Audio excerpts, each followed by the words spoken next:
Hello बच्चों, let's read this question. The line 2x minus y plus 1 is equal to 0 is a tangent to the circle at the point 2, 5 and the center of the circle lies on x minus 2y is equal to 4.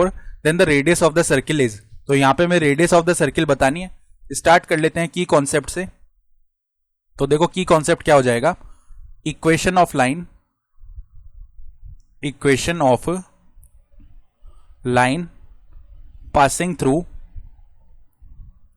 passing through x1 comma y1 and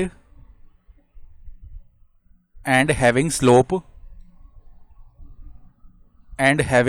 as m. तो इसकी equation देखो क्या होती है. यहाँ पे y minus y1 equal to m multiply में x minus x1. सही है. तो अब ध्यान से देखो, हम एक डायग्राम बना लेते हैं इसको समझने के लिए सिचुएशन को. मान लो ये हमारा सर्किल है और यहाँ पे इसकी एक टेंजेंट ऐसे जा रही है. ठीक है, ये टेंजेंट है ए पॉइंट पे और ए का जो पॉइंट है यानी किस पे टेंजेंट है 2,5. इस पॉइंट पे जो टेंजेंट है तो ए हमने मान लिया 2,5. फिर यहाँ पे मान लो इसका सेंटर ओ है. ठीक है, तो हम जानते हैं ओ ए जो है ना वो यहाँ पे राइट एंगल बनाएगा इस तरीके से. सही है.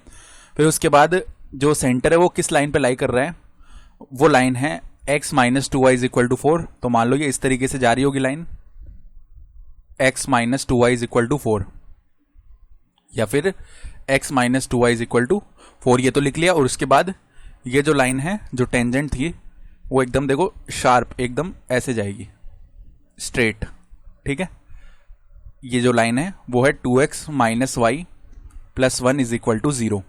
तो अगर हमारे पास में सेंटर के कोऑर्डिनेट्स आ जाए तो आसानी से हम OA निकाल सकते हैं और OA क्या होगी, हमारी रेडियस होगी. ठीक है, तो ये निकालने के लिए पहले हमें OA का इक्वेशन निकालना पड़ेगा और OA का इक्वेशन निकालने से पहले उसकी स्लोप निकालनी पड़ेगी. तो कोई भी लाइन हमें दी हुई हो और मान लो ये हमारे पास में कौन सी लाइन है, L1 लाइन है. ठीक है, ये L1 लाइन है और ये जो लाइन है L2 लाइन है. ठीक है, तो कोई भी लाइन की इक्वेशन अगर है हमारे पास तो हम उसकी स्लोप लिख सकते हैं. कैसे देखो, अगर L1 की स्लोप लिखना चाह रहे हैं तो माइनस में कॉफिशिएंट ऑफ x लिख लो, अपॉन में coefficient of y as it is लिख लो यानी -1. तो ये आ जाएगी इसकी स्लोप 2. ठीक है, अब अगर मेरे को OA की स्लोप चाहिए तो OA इसके परपेंडिकुलर है और हम जानते हैं कि दो परपेंडिकुलर लाइंस की जो स्लोप्स का प्रोडक्ट है वो -1 होता है. तो m ऑफ OA मल्टीप्लाई में m ऑफ L1 ये -1 आएगा.